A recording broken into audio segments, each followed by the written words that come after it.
να σας αρέσει. Σήμερα θα μιλήσουμε σχετικά με τις ποντιακές ρίζες τις οποίες έχει ο Ταγίπ Ερντογάν. Εμένα προσωπικά μου άρεσε πάρα πολύ ένα βίντεο του Καλεντερίδη, το οποίο παρακολούθησα και πριν από λίγο, αλλά το είχα παρακολουθήσει και στο παρελθόν και μου είχε κάνει τρομερή εντύπωση αυτά τα οποία έλεγε ο άνθρωπος. Θα τα δούμε όμως, παιδιά, όλα σιγά σιγά. Θα μιλήσουμε για τους Λαζούς. Ποιοι είναι οι Λαζοί, ξέρουμε όλοι ποιοι είμαστε εμείς οι Πόντιοι, αλλά θα μιλήσουμε και για τους Λαζούς, θα μιλήσουμε λίγο και για τις Καυκάσιες φυλές, για να μπορέσουμε έτσι λίγο να ξεχωρίσουμε κάποια πράγματα. Επίσης, παιδιά, να σας πω ότι αν είστε πρώτη φορά στην Θετική Ντοπαμίνη, να κάνετε εγγραφή για να παρακολουθείτε διάφορα τέτοια βιντεάκια τα οποία έχουν σχέση με την Ελλάδα, με τον Πόντο, αλλά και με την ιστορία μας. Να σας πω επίσης ότι έβαλα μια ψηφοφορία όπως πάντα. Τι πιστεύετε ότι είναι ο Ερντογάν, Πόντιος, Λαζός, Τούρκος ή είναι Πόντιος και Καυκάσιος? Είναι λίγο πονηρή η ερώτηση. Επίσης θα ήθελα πάρα πολύ να ευχαριστήσω τον Κώστα τον Γερόλυμο, ο οποίος πρόλαβε και σας ειδοποίησε ότι θα καθυστερήσω λιγάκι σήμερα ένα τεταρτάκι μέχρι να βγω live, και αυτό διότι, παιδιά, εντάξει, δεν υπάρχει. Ήμουν στη δουλειά, πήγα σήμερα με το αυτοκίνητο, ενώ συνήθως πηγαίναμε με το μηχανάκι, και με έπιασε ένας τρελός πανικός και άρχισα να ψάχνω τα κλειδιά μου από το μηχανάκι, το κράνος μου. Άρχισα να ψάχνω το σακάκι μου και να λέω πού είναι τα πράγματά μου, πού είναι τα. Και σε μια φάση σταματάω και μου λένε τα παιδιά, με τι ήρθες? Και λέω εγκεφαλικό, με το αμάξι. Εντάξει.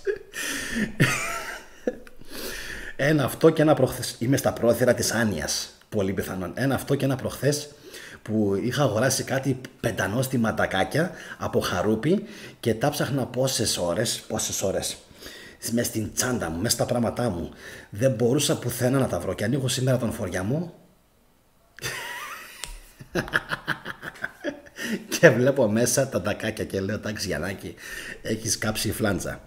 Λοιπόν, να πω, παιδιά, μια πάρα πολύ ζεστή καλησπέρα στα παιδιά του καναλιού, στον Βαγγέλη τον Μαγαρίτη, τον Linkit, ο οποίος έκανε και δικό του κανάλι, στον Μουράτ ή αλλιώς τον φίλο μας τον Netflix, ο οποίος μας λέει ότι ο Ερντογάν κατάγεται από την Γεωργία και από την Ελλάδα. Μας λέει συγκεκριμένα ότι κατάγεται από την Ρεζούντα. Θα δούμε σε λίγο, φίλε μου Μουράτ, περισσότερα πάνω σε αυτό. Καλησπέρα στον φίλο μας τον κύριο τον Γρηγόρη, καθώς και τον Κανακάρη. Ποιοι άλλοι είστε, ρε παιδιά, μέσα? Για να δω, η Τζέννη είναι μέσα, λοιπόν η Ηλιάνα είναι μέσα, και καλησπέρα και στον Κωνσταντίνο τον Top Painting, καθώς επίσης και στον JL Γιάννη. Κάποια άτομα είναι σχετικά καινούργια και πρώτη φορά τους βλέπω στα live. Ο Βαγγέλης ο Μίλιος, Νάξος Χορ από ό,τι καταλαβαίνω. Λοιπόν, αυτοί είναι, παιδιά, πάνω κάτω, αυτοί που έχουν δηλώσει μέχρι στιγμής ότι έχουν συνδεθεί. Εσείς, παιδιά, ψηφίζετε τι πιστεύετε πως είναι ο Ερντογάν, και όσο θα περνάει το live και θα προχωράει, εμείς θα αναλύουμε ακόμα περισσότερο αυτά τα οποία ξέρουμε. Ευχαριστώ πάρα πολύ για το κούρεμα, Βαγγελάρα μου. Να πω μια καλησπέρα στον Φίτο, τον Φιτίδη και τον Μπάμπα. Παιδιά, και στον Έαντα. Γεια σου, φίλε μου Έαντα. Θα ξεκινήσω, παιδιά, από κάτι που μου έστειλε. Μου το έστειλε στο email ένας φίλος, λοιπόν, ο Αλή Αλ Ιουνάνη, και μου λέει τα εξής. Ο Ρετζέπ Ταγίπ Ερντογάν γεννήθηκε στις 26 Φλεβάρι 1954 στην περιοχή Κασίμπασα της Κωνσταντινούπολεως. Η οικογένειά του είχε τουρκική και λαζική καταγωγή και διέμενε αρχικά στην περιοχή της Ρεζούντας, μην βιαστείτε, θα τα αναλύσουμε όλα, στην οποία επέστρεψαν όταν ο Ρετζέπ Ερντογάν ήταν ακόμα μωρό. Η καταγωγή της οικογένειας είναι από την φυλή των Μπατλιογλου ή αλλιώς Μπαγατλιογλου ή Μπακάτογλου, το οποίο είναι ημιστρατιωτικό σώμα Τουρκομάνων, τους οποίους εγκατέστησε στην περιοχή της Μαύρης Θάλασσας ο Φατίχ Σουλτάν Μεχμέτ όταν κατέκτησε την αυτοκρατορία της Τραπεζούντας. Ο παππούς του Ερντογάν λεγόταν Κεμάλ Τεγιούπ ή Ταγίπ Μεμής Μπακάτογλου, και το Μπακάτογλου ήταν περισσότερο ένα εθνονύμιο παρατσούκλι και όχι επίσημο επώνυμο. Μέχρι στιγμής ψηλοαπογοητευτικό, έτσι. Θα δούμε τη συνέχεια. Ο Τεγιούπ, που ήταν και λαζικής καταγωγής, είχε πολεμήσει εναντίον των ρωσικών στρατευμάτων όταν είχαν καταλάβει τον Ανατολικό Πόντο μέχρι την Τραπεζούντα και τραυματίστηκε στην περιοχή του Αρνταχάν. Η πρώτη σύζυγος του Αχμέτ Ερντογάν, ο οποίος είναι ο πατέρας του Ταγίπ, ήταν γεωργιανής καταγωγής. Λοιπόν, η δε μητέρα του Ερντογάν ήταν Τουρκάλα και λεγόταν Τενζιλέ. Εντάξει. Λοιπόν, πρώτον, αν ξέρετε αρκετούς πόντιους από τα μέρη σας, ένα πράγμα είναι σίγουρο, ότι μοιάζει με πόντιο. 100%. Αυτό μπορώ να σας το εγγυηθώ. Και μάλιστα ξέρω και ανθρώπου το στενό περιβάλλον που του μοιάζουν. Νούμερο 1. Επίσης πόντι. Το δεύτερο στοιχείο είναι αυτό το οποίο, παιδιά, έχει πει ο Καλεντερίδης, ότι η Ριζούντα και πιο συγκεκριμένα η Ποταμιά, μια περιοχή με περίπου 10 με 15 χωριά, λέει ο Καλεντερίδης, ότι ήταν από πάντα ελληνική. Και λέει, ενώ έγιναν πάρα πολλοί εξισλαμισμοί στην περιοχή, έλαβαν χώρα τον 16ο και τον 17ο αιώνα, οι περιοχές παρέμειναν πάντα με ελληνικούς πληθυσμούς, οι οποίοι φυσικά στο διάβα των αιώνων αναμίχθηκαν ιδίως λόγω της γεωγραφίας με Γεωργιανούς. Λοιπόν, εξού και το μοιάσιμο, τραβάει λίγο από τον Πόντο και λίγο από την Γεωργία. Λοιπόν, αλλά λέει ότι οι τουρκικοι πληθυσμοί σε αυτές τις περιοχές δεν μεταφέρθηκαν ποτέ παρά μόνο κάποιοι λίγοι, από ό,τι καταλαβαίνω εγώ τουλάχιστον, αυτό ισχύει μέχρι σήμερα ακόμα, παρά μόνο κάποιοι λίγοι τοποτηρητές οι οποίοι επέβλεπαν τους πληθυσμούς. Έτσι. Λοιπόν, αυτά έτσι για μία πρώτη ματιά, εικόνα να το πω, για να μπορέσουμε να καταλάβουμε όλοι από πού κατάγεται. Αυτό που λέει ο Γερόλυμος, ότι έπρεπε να έχουμε πρωθυπουργό τον Ερντογάν, παιδιά, νομίζω πως είναι εύστοχο, Κώστα, διότι εμάς εδώ μας λείπει ένας ο οποίος να αγαπάει τη χώρα του όπως ο Ερντογάν, γιατί ο Ερντογάν τουλάχιστον μπορεί να τον κατηγορούν να λένε 1002, αλλά ας θυμηθούν οι Τούρκοι τι Τουρκία παρέλαβε ο Ερντογάν και τι Τουρκία παραδίδει ο Ερντογάν. Εντάξει, ας θυμηθούν λίγο οι Τούρκοι που ήταν και που είναι σήμερα. Λοιπόν, τι λέει ο Γερόλυμος, Έλληνες θα αγαπήσουν τον Ερντογάν όταν υπάρξει επόμενος Τούρκος πρόεδρος που δεν θα βλέπει την Ελλάδα ίδιος με τον γείτονά μου, τον Πόντιο είναι, λέει ο Γερόλυμος. Εγώ πάντως δεν μπορώ να αγαπήσω τον Ερντογάν, σε καμία περίπτωση δεν διαφέρει από τους υπόλοιπους, λέει ο Κανακάρης. Να αγαπήσουμε δεν χρειάζεται κανέναν, νομίζω. Όλοι ξέρουμε ότι η κατάσταση είναι πάρα πολύ δύσκολη με την Τουρκία. Έχουν υπάρξει άπειρες περιπτώσεις όπου μπορούσε να γίνει επεισόδιο και το έχουν δείξει. Βέβαια, να ξέρετε κάτι, άλλο πράγμα είναι η πολιτική ηγεσία της Τουρκίας και άλλο πράγμα είναι η στρατιωτική ηγεσία της Τουρκίας και άλλο πράγμα είναι το Υπουργείο Εξωτερικών της Τουρκίας. Είναι στην ουσία για μένα σαν τρεις διάβλοι επικοινωνίας εντελώς διαφορετικοί και με άλλες επιρροές. Εντελώς διαφορετικές επιρροές. Και θυμηθείτε ότι πριν από 5-6 χρόνια προσπάθησαν κάποιοι να τον ρίξουν τον Ερντογάν. Έτσι, φαντάζομαι το θυμάστε. Κάποιοι προσπάθησαν να τον ρίξουν.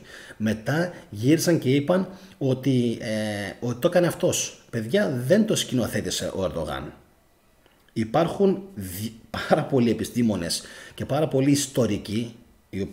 Όταν λέω ιστορικοί εννοώ άνθρωποι διεθνολόγοι που ασχολήθηκαν με το θέμα και έχουν καταλήξει στο συμπέρασμα ότι δεν το έκανε ο Ερντογάν, αλλά ότι υπήρξε επιρροή από έξω για να γίνει αυτό το πράγμα. Εντάξει, και για ποιο λόγο πήγαν να το κάνουν αυτό, φαντάζομαι σήμερα το έχετε καταλάβει πλέον όλοι. Ανοίξτε τα μάτια σας και δείτε τον λόγο. Ουκρανία.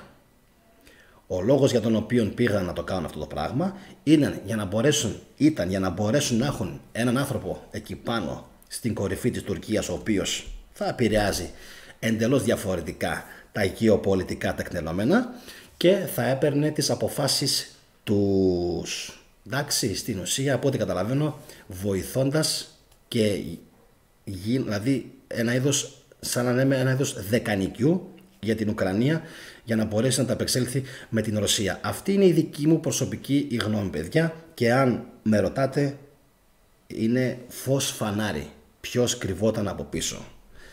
Εντάξει, τώρα αν έπρεπε να γίνει ή δεν τα καταφέρνει για κάποιο λόγο, έπρεπε να γίνει, έπρεπε να πέσει ο Ερντογάν, θα ήμασταν καλύτερα, θα ήμασταν χειρότερα αν ήταν π.χ. γκουλενιστές? Αυτό πραγματικά δεν το ξέρω αν θα ήταν καλύτερα τα πράγματα ή όχι.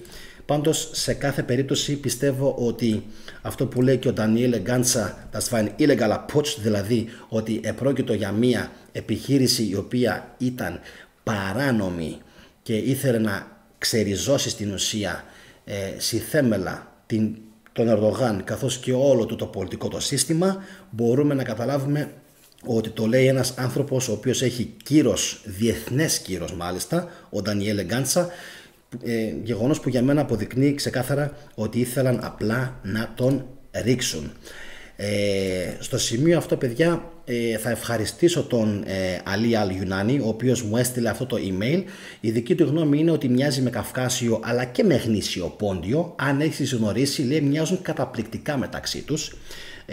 Πάρα πολύ εύστοχη η παρατήρησή του.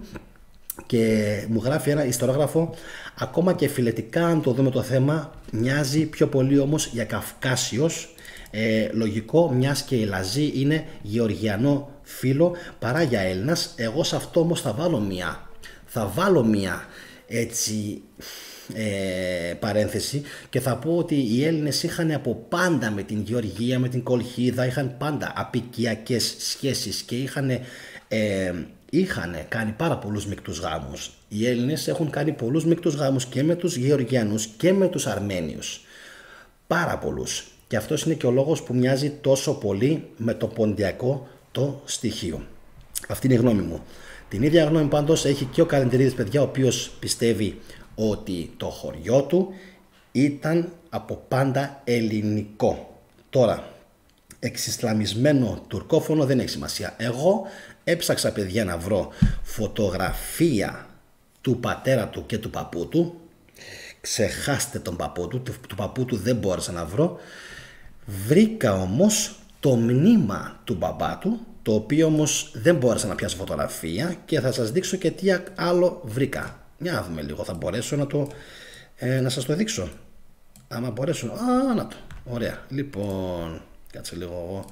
Λοιπόν, αυτό, παιδιά, είναι το μνήμα του πατέρα του και όπως βλέπετε, ποιος είναι αυτός εδώ? Είναι ο Ερντογάν, ο οποίος προσεύχεται. Ο πατέρας του, από ό,τι βλέπω, λέγεται Αχμέτ. Εντάξει, δεν είναι ελληνικό όνομα. Φυσικά δεν είναι ελληνικό όνομα. Απαγορεύονταν να βάζει τότε σε εκείνες τις περιοχές ελληνικά ονόματα. Αυτό το έχουμε πει. Λοιπόν, ο εξισλαμισμός τους είχε οθήσει σε πολύ μεγάλο βαθμό και να αποφεύγουν τα ελληνικά τα ονόματα. Είναι λογικό αυτό. Από εκεί και πέρα τους νοιάζει ξεκάθαρα, παιδιά, το θρήσκευμα. Το έχουμε πει αυτό σε άπειρα μας βίντεο, ότι για αυτούς μετράει πάρα πολύ η θρησκεία. Είναι το νούμερο ένα. Όπως ακριβώς στους Έλληνες Ορθόδοξους μετράει πρώτα η θρησκεία και μετά το τι είσαι, γιατί πρέπει να σωθείς και να πας στον παράδεισο, έτσι και στους Τούρκους μετράει πρώτα η θρησκεία. Και τώρα, παιδιά, κρατηθείτε. Εγώ βρήκα μια φωτογραφία του μπαμπά του και θέλω να μου πείτε τη γνώμη σας. Ο μπαμπάς του δεν μοιάζει καθόλου με τον Ταγίπ. Είναι μέρα με τη νύχτα. Πραγματικά μέρα με τη νύχτα. Πριν σας την δείξω όμως, σας είπα, πιέστε ένα τσαγάκι. Εγώ θα πιω πάντως. Λοιπόν,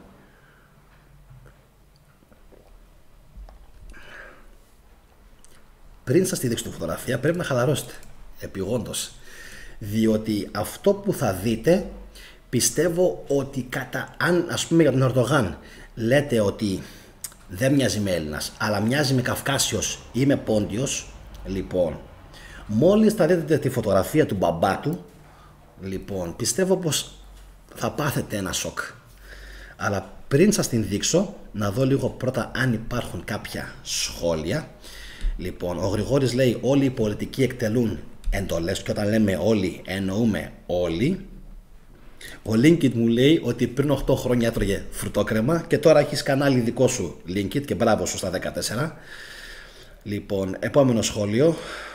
Να κάνετε παιδιά εγγραφή στο Linkit, γιατί το παλικάρι προσπαθεί πάρα πολύ και θέλει και αυτός να κάνει ελληνοκεντρικό περιεχόμενο. Αν είχαμε Ερντογάν εδώ, δεν θα είχαν πάρει εκατοντάδες εκατομμύρια τα κανάλια και τα κόμματα και δεν θα είχαν φαγωθεί και κλαπεί δισεκατομμύρια και δεν θα είχαμε μνημόνια, λέει ο Γερόλυμος. Στα δάχτυλα θα την έπαιζε την Ελλάδα. Καλησπέρα και στην φίλη μας την Νίκη την Βίτχοφ, αλλά και τον Χάρη τον Τοπάλ.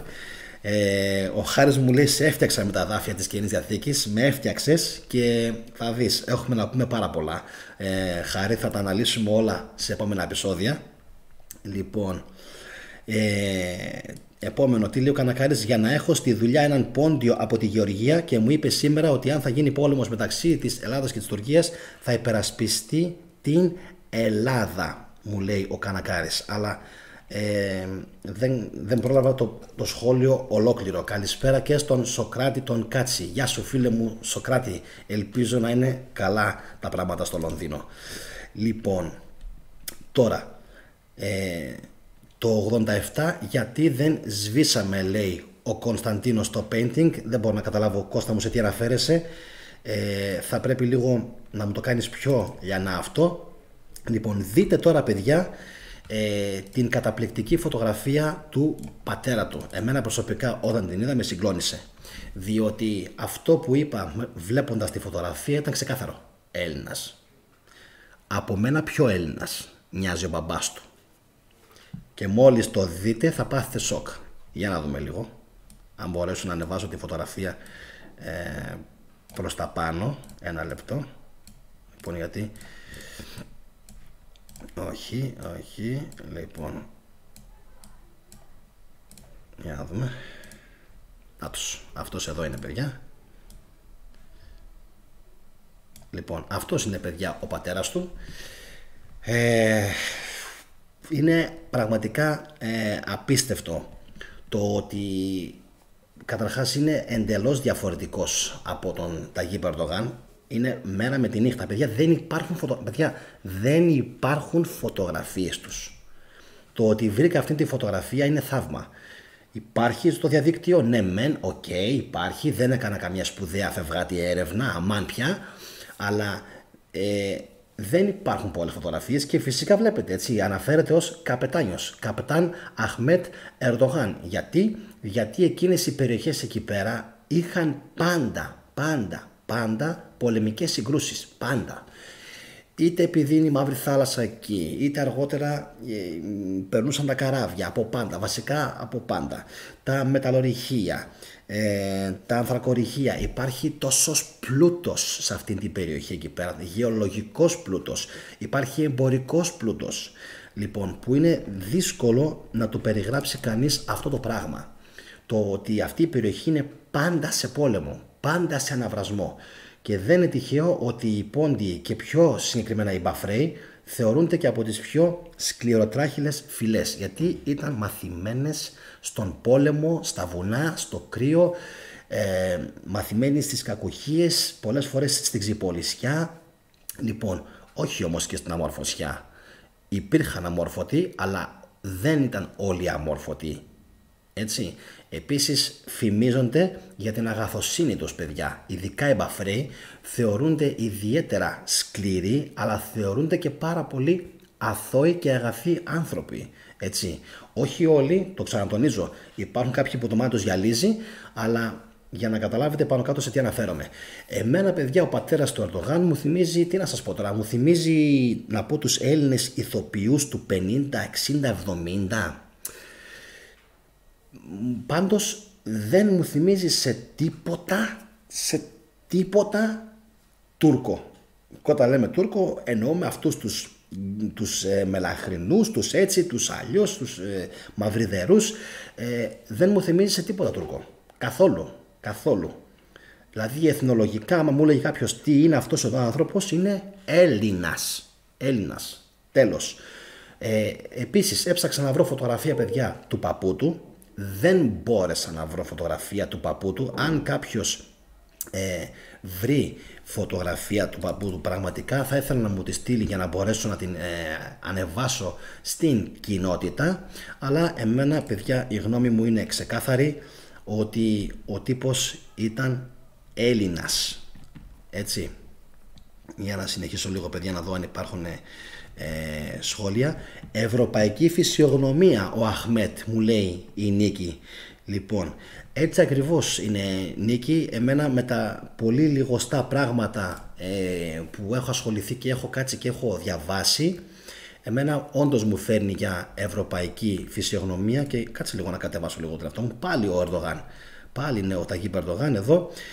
Από ό,τι βλέπω δίνει φόρο τιμής στον πατέρα του. Και από κάτω, παιδιά, γράφει κάποια βιογραφικά στοιχεία, τα οποία θα με ενδιέφεραν πάρα πολύ. Αν βρω κάποιον Τούρκο που να ξεστραβωθεί κιόλας για να μπορέσει να βγάλει το τι γράφει και να μου το μεταφράσει, θα χαρώ πάρα πολύ. Πάντως, από ό,τι καταλαβαίνω, πρέπει να γεννήθηκε το 1903 στην Ριζούντα.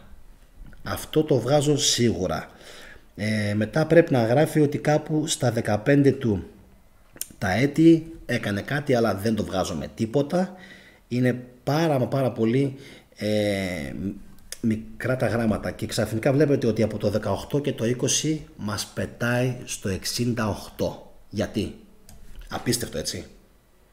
Δηλαδή το 3 γεννιέται ο μπαμπάς του Ταγίπ Ερντογάν, το 18 και το 20 αναφέρει κάποια βιογραφικά στοιχεία, και από το 1920, όσο και αν σας φαίνεται απίστευτο, εμένα προσωπικά αυτό μου φαίνεται, με εντριγκάρει. Εμένα προσωπικά αυτό τώρα με εντριγκάρει, να κάτσω να ψάξω και να βρω κι άλλα στοιχεία, κι άλλα πράγματα. Με εντριγκάρει και με αποδεικνύει ότι δεν μπορείς τον άλλον 48 χρόνια να τον έχεις στην αφάνεια και να μην βάλεις αν έκανε ή δεν έκανε κάποια πράγματα. Λοιπόν, πάντα, όπως σας έχω πει, προσωπική γνώμη. Αν εσείς πιστεύετε ότι αυτός δεν είναι ευρωπαϊκή φιγούρα, εντάξει. Λοιπόν, για να δω λίγο μέχρι στιγμής, παιδιά, τι έχετε ψηφίσει. 45 ψήφοι μέχρι στιγμής. Πόντιος λέει το 47%. Το 18% λέει Λαζός, το 18% λέει Τούρκος και το 18% λέει Πόντιος και Καυκάσιος. Προσωπική μου γνώμη, παιδιά, είναι ότι Τούρκος δεν είναι σίγουρα.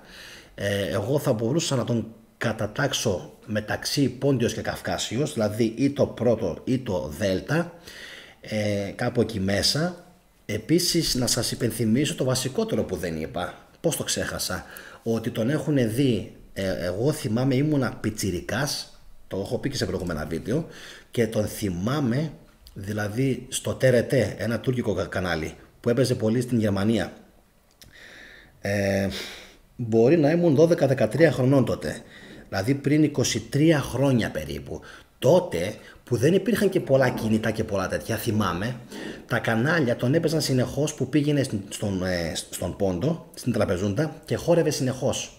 Χόρευε συνεχώς ποντιακά, συνεχώς, δηλαδή το θυμάμαι μονίμως, ήταν έτσι. Λοιπόν, όλα αυτά πριν από 20-25 χρόνια. Πριν από λίγα χρόνια ξαναπήγε Τραπεζούντα, τον ξαναποδεχτήκανε οι πόντιοι εκεί με λίρα έξω από το λεωφορείο του, τον κατεβάσαν κάτω και άρχισαν να χορεύουν μαζί του ποντιακά, ξανά το ίδιο πράγμα με τον Ερντογάν. Λοιπόν, και πριν από 2-3 μήνες ξαναπήγε, του τραγούδισαν ηθοποιοί και τραγουδιστές πάρα πολλά συγκροτήματα, τα οποία είναι από τον Πόντο, και με τα οποία έκανε φυσικά και κάποια αστιάκια και κάποια ανέκδοτα, διότι ένα συγκρότημα, το θυμάστε, όσοι είστε πιο πιστοί στο κανάλι, το θυμάστε, είχαν κάνει ένα αφιέρωμα και το όνομά του συγκροτήματος ήταν Κόλιβα, και τους ρώτησε ο Ερντογάν, ξέρετε εσείς τι σημαίνει Κόλιβα? Και αυτοί του απάντησαν ότι ξέρεις και καλά, δεν ξέρουμε, και τους είπε ο Ερντογάν πως πρόκειται για ένα έδεσμα, φυσικά ήξεραν οι άνθρωποι τι είναι, λοιπόν, πως πρόκειται για ένα έδεσμα το οποίο φτιάχνεται με καλαμπόκι και είναι ποντιακής προέλευσης. αυτό το έδεσμα. Βλέπετε, πουθενά δεν αναφέρει ο Ερντογάν τίποτα για την Γεωργία. Λοιπόν, επίσης θα θυμάστε αυτό που είχε πει ο Καλεντερίδης όταν ρώτησε τον μπαμπά του από πού καταγόμαστε, εμείς τι είμαστε, και υπάρχει παιδιά αυτό στο YouTube, εμείς τι είμαστε. Λοιπόν, αυτός του είπε ότι εμείς όταν ρώτησαμε, εγώ δηλαδή, όταν ρώτησα και εγώ τον μπαμπά μου τι είμαστε, μου είπε ότι άσε τι είμαστε, σημασία έχει σε τι πιστεύουμε. Σαν να σου λέει ότι εθνικά εμείς είμαστε Έλληνες, οι Έλληνες, οι Πόντιοι, γιατί προσέξτε, το είχαν πάρα πολύ με το ποντιακό το στοιχείο, θυμάστε, αυτοκρατορία του Πόντου, της Τραπεζούντας, το είχαν πάρα πολύ, σε τρελό βαθμό. Οι Πόντιοι πολλές φορές λέγανε πρώτα ο Πόντος και μετά τα υπόλοιπα, τόσο πολύ. Λοιπόν, οπότε αυτοί ήξεραν πάρα πολύ καλά από πού κατάγονται, και όταν έχεις τέτοιες μαρτυρίες σημαίνει ότι ξέρεις και πάρα πολύ καλά από πού βαστάς, από πού προήλθες και από πού κατάγεσαι. Λοιπόν, να σας υπενθυμίσω ότι π.χ. η Τραπεζούντα, αν μπορώ καλά φυσικά να θυμηθώ, την είχαν χτίσει άπικη από την Μίλητο, νομίζω, οι οποίοι είχαν προέλθει από τη Συνόπη. Αν κάνω λάθος, διορθώστε με. Λοιπόν, αν όμως θυμάμαι καλά, για την Συνόπη είμαι 1000% σίγουρος ότι κατάγονταν, απλά νομίζω ότι ήταν άπικοι από την Μίλητο, οι οποίοι προέρχονταν από την Συνόπη.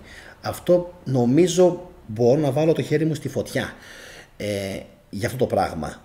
Αλλά επειδή ήδη από τα αρχαία χρόνια είχαμε πάρα πολλούς γάμους με Πέρσες, με Πέρσες, με Αρμένιους και με Γεωργιανούς, καταλήξαμε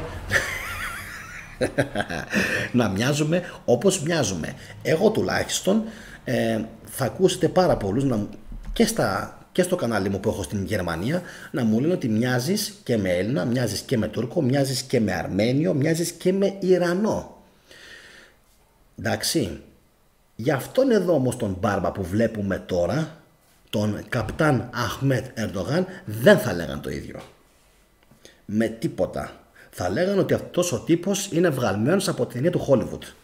Διότι αυτός μου θυμίζει και Αμερικανούς ηθοποιούς.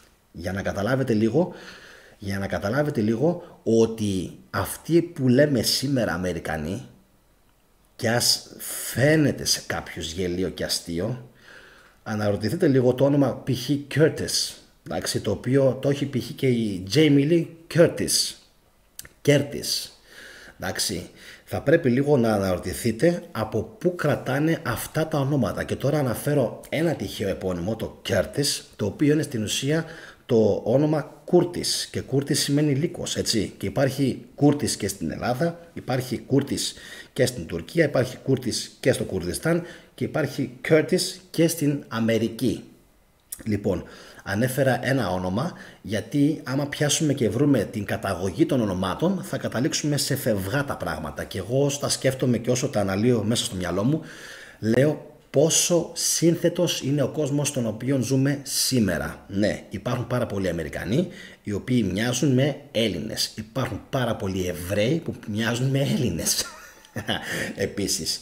Λοιπόν, αυτά όμως παιδιά θα τα αφήσουμε για άλλα επεισόδια. Λοιπόν, να διαβάσω λίγο παιδιά, να διαβάσω λίγο αν υπάρχουν κάποια σχόλια. Που είμαστε, που μείναμε. Ο Σταύρος ο Κούτελος λέει ότι η Ελλάδα είναι απλά ένα κράτος που διέπεται από δυτικούς νόμους, καμιά σχέση με το πνεύμα των αρχαίων Ελλήνων. Γιατί ακριβώς να πολεμήσουμε, για πιο ιδανικό, την ελευθερία για να πληρώνουμε φόρους? Πάρα πολύ σωστή παρατήρηση, Σταύρο. Βέβαια δεν σχετίζεται με το θέμα, αλλά επειδή ξέρω ότι τα λέτε μεταξύ σας, αλλά η αλήθεια είναι ότι το ιδανικό για το οποίο θα πρέπει να πολεμάμε θα πρέπει να είναι ξεχωριστό από αυτό το οποίο μας έχουν επιβάλει οι κυβερνώντες μας. Εντάξει, αυτό πιστεύω εγώ. Γιώργος Κουγιουμτζίδης. Γι' αυτό ο Πούτιν τα βρίσκει με τον Ερντογάν, ό,τι και να λέμε, και ο Ερντογάν είναι ηγέτης. Παρόλο που μεγάλωσε, Γιώργο μου, είναι ηγέτης και το έχει αποδείξει πάρα πολλές φορές. Η Ελένη η Γιάτα μου λέει πόντιος και εμένα μάτι. Να είσαι καλά, Ελένη μου, χαίρομαι που σε βλέπω. Λοιπόν, να συνεχίσω αν υπάρχει κάτι. για να διαβάσω κάποιο άλλο. Τον Παρθενώνα τον έχουν κάνει εκκλησία, τζαμί, μόνο στούντιο δεν τον έχουν. Δεν ξέρω αν λες τζάμι ή τζάμι, Βαγγέλη, μόνο στούντιο δεν τον έχουν κάνει. Τον είχαν κάνει εκκλησία, παιδιά, και τζαμί ήταν ο Παρθενώνας. Έχει ταλαιπωρηθεί πάρα πολύ και σας έχω ξαναπεί, είναι πραγματικά, είναι απορίας άξιων πως μπορεί και στέκεται ακόμα μέχρι σήμερα όρθιο αυτό το μνημείο. Λοιπόν, για να προχωρήσουμε όμως τώρα, παιδιά. Μπορούμε να ξεχωρίσουμε τους Λαζούς από τους Πόντιους. Δύσκολο, παιδιά. Οι Λαζοί είναι φυλή που ζούσε στις παράλληλες περιοχές του Ευξήνου Πόντου, οι οποίες σήμερα πλέον ανήκουν στην Τουρκία αλλά και στην Γεωργία. Παλιά όμως αυτές οι περιοχές σε ποιον ανήκαν? Παλιά. Και όταν λέω παλιά αναφέρομαι στο 800, στο 1000 π.Χ., στο 500, στο 10 μετά Χριστόν, στο 20 μετά Χριστόν. Λοιπόν, ήταν μια από τις κυριότερες φυλές του αρχαίου βασιλείου της Κολχίδας. Κατά την Οθωμανική Αυτοκρατορία άρχισε να ελέγχει τον Κάφκασο. Οι Λαζοί έγιναν από Ορθόδοξοι Χριστιανοί Σουνίτες Μουσουλμάνοι, παιδιά. Και νομίζω πως σε αυτήν εδώ ακριβώς την κατηγορία πέφτει και ο Ερντογάν, με την μόνη διαφορά ότι στα δικά μου τα μάτια είναι πάρα πολύ δύσκολο να ανήκει στους Λαζούς όταν έχεις τέτοιες εμφανίσεις, όταν υπάρχει όλη αυτή η ιστορία την οποία έχει εκθέσει και ο Καλεντερίδης εξάλλου για την Ποταμιά, ότι το χωριό αυτό ήταν ελληνικό. Όχι μόνο αυτό, ολόκληρη η περιοχή, 14 ή 17 χωριά, ήταν όλα μέχρι και την εποχή που εξισλαμίστηκαν με ελληνικούς πληθυσμούς. Πολύ αργότερα, τον 18ο-19ο αιώνα, ήρθαν διάφοροι άλλοι πληθυσμοί και δυστυχώς πλέον έχει αρχίσει και χάνεται και η παλιά η όψη του πληθυσμού. Έχει αρχίσει πλέον και θα το έλεγα εκτουρκίζεται, αν και σε πολύ μεγάλο βαθμό πιστεύω ότι οι άνθρωποι διατηρούν ακόμα μέχρι σήμερα τα χαρακτηριστικά της φυλής. Αυτή τουλάχιστον είναι η δική μου προσωπική γνώμη. Δεν υπάρχουν μεγάλοι ηγέτες εδώ στην Ελλάδα, λέει ο Γιώργος ο Κουγιουμτζίδης. Ακριβώς έτσι είναι. Γιώργος Φραγκιαδάκης. Οι κριτικοί ίδρυσαν τη Μίλητο, η Μίλητος τη Συνόπη, η Συνόπη την Τραπεζούντα, μου λέει ο Γιώργος ο Φραγκιαδάκης. Πολύ ωραίο. Πάρα πολύ ωραίο. Άρα το σχόλιο. Άρα μπορούμε, Γιώργο μου, να καταλάβουμε ότι αν οι κριτικοί ίδρυσαν τη Μίλητο και η Μίλητος μετά τη Συνόπη και τη Συνόπη, καταλαβαίνουμε ότι οι Τραπεζούντοι υπάρχει ένα 99% ενδεχόμενο να έχουν άκρος αρχαίες ελληνικές ρίζες που δύσκολα τις παρατηρούμε σε άλλες περιοχές. Γιατί? Λόγω της σφαγής που υπέστησαν σε άλλες περιοχές. Έτσι. Λοιπόν, πρέπει να είμαι πρωθυπουργός? Όχι, όχι. Για πρωθυπουργός δεν κάνω link με τίποτα. Με τίποτα. Δεν το έχω. Εγώ νομίζω ότι αυτό που κάνω είναι αυτό το οποίο μου αρέσει και είναι διασκεδαστικό και νομίζω αυτό είναι για να κάνεις κάτι καταρχάς LinkedIn πρέπει να το αγαπάς. Εγώ π.χ. δεν θα μου άρεσε να ήμουν πρωθυπουργός στην Ελλάδα με τίποτα. Τουλάχιστον όχι με αυτές τις συνθήκες που επικρατούν τώρα. Όλοι θέλουν φυσικά να συνεισφέρουν σε κάτι, αλλά στην παρούσα φάση νομίζω πως δεν μπορούμε με τίποτα να συνεισφέρουμε. Καταρχάς, ένα μεγάλο ευχαριστώ στον Γιώργο το Φραγκιαδάκη. Αν το σχόλιο είναι έτσι, γιατί πραγματικά εδώ τώρα με πιάνει αδιάβαστο, Γιώργο, αν όντως οι κριτικοί ίδρυσαν τη Μίλητο και μετά πηγαίνει Μίλητος Συνόπη, Συνόπη Τραπεζούντα, διότι δεν το ξέρω, τότε πραγματικά έχω εντυπωσιαστεί. Ο Murat λέει: Nehmen wir jetzt Papier und Stift in die Hand und fangen wir an zu rechnen. Ahmed Effendi verließ Rize, also er arbeitete 4 Jahre in Zonguldak. Λέει παιδιά ο Murat ότι ο Αχμέτ Εφέντι, ο μπαμπάς του Ερντογάν, στα 15 του χρόνια, λέει, έφυγε από την Ριζούντα και 4 χρόνια εργάζονταν, λέει, στο Ζονγκουλντάκ. Μετά από 4 χρόνια, τώρα δεν ξέρω αν μου κάνει μετάφραση πάντως το παιδί και από αυτό που σας δείχνω και μπράβο του, μετά από 4 χρόνια, λέει, έφυγε από το Ζονγκουλντάκ και πήγε στην Κωνσταντινούπολη. Λοιπόν, αυτό μου γράφει, αλλά τώρα εδώ περίπου σταματάει το τέτοιο, η μετάφραση. Δεν μπορώ να καταλάβω μετά τι λέει. Φελής Χρυζά. Ναι, αυτό λέει, παιδιά, δεν μας λέει κάτι άλλο. Εγώ περίμενα, ήλπιζα να μου μεταφράσει και τα πιο κάτω, το τι έκανε αργότερα, αλλά δεν μου τα μετάφρασε. Σε κάθε περίπτωση πάντως τον ευχαριστώ ακόμα και για αυτήν την μετάφραση που μου έκανες, Μουράτ, να είσαι καλά. Ποια είναι η γνώμη μου, ορτά, για τον Ερντογάν, λέει ο Μουράτ. Ποια είναι η δικιά μου γνώμη για τον Ερντογάν. Και με αυτό, παιδιά, ένα τελευταίο θα είναι και θα κλείσω. Η δικιά μου γνώμη είναι ότι ο Ερντογάν είναι όντως ηγέτης. Να μην λέμε ψέματα. Έκανε γκάφες, σίγουρα. Πολλές φορές μάλιστα ήταν και αστείος στις γκάφες που έκανε. Μέχρι και γελίος κάποιες φορές, διότι δεν ξέρει καλά αγγλικά. Λοιπόν, τον θεωρώ σχετικά απλό, αν και έχει πλέον έπαρση με την εξουσία, έχει ξεφύγει και όλα αυτά.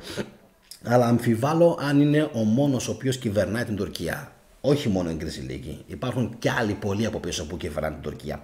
Πάρα πολλοί. Επιχειρηματίες, στρατιωτικοί, Γερμανοί, εντάξει. Αν τον θεωρώ πάντως καλό άνθρωπο, θα έλεγα πως ναι. Η γνώμη μου είναι πως πρόκειται για έναν καλό άνθρωπο. Δεν πρόκειται για έναν άνθρωπο όπως είναι άλλοι που είναι κουτοπώνηρος. Αγαπάει τη χώρα του, αγαπάει το λαό του, προσπαθεί να κάνει ό,τι καλύτερο μπορεί και αυτό, προσωπική μου γνώμη, είναι κάτι που τον τιμάει ιδιαίτερα και μακάρι να μπορούσαμε να πούμε το ίδιο και για τους δικούς μας πολιτικούς στην Ελλάδα. Πριν φύγετε, παιδιά, να χτυπήσετε ακριβώς κάτω από την περιγραφή εμφάνιση περισσότερων για να σας εμφανιστούν και άλλα βίντεο της θετικής ντοπαμίνης. Εγγραφή στο κανάλι και το κουδουνάκι αν δεν το έχετε χτυπήσει για να σας έρχονται ειδοποιήσεις για τα live που κάνω, και εύχομαι το βίντεο, παιδιά, το σημερινό να σας άρεσε και να πήρατε κάποιες παραπάνω γνώσεις. Εμένα μου άρεσε πάρα πολύ το ότι κάτσαμε και ασχοληθήκαμε. Είναι μια διαδικασία που προσωπικά με γεμίζει, γιατί έμαθα πράγματα μέχρι και σήμερα ακόμα που χθες δεν τα ήξερα, όπως π.χ.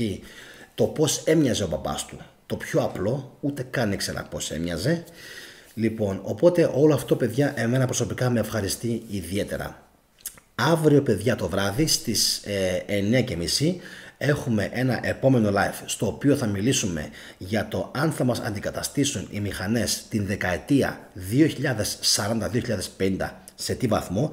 Θα μιλήσουμε σχετικά με κάποιες μεταποκαλυπτικές ταινίες και όχι μόνο, και κάποιες ταινίες οι οποίες ήδη μας προειδεάζουν στο Hollywood για το πώς θα είναι.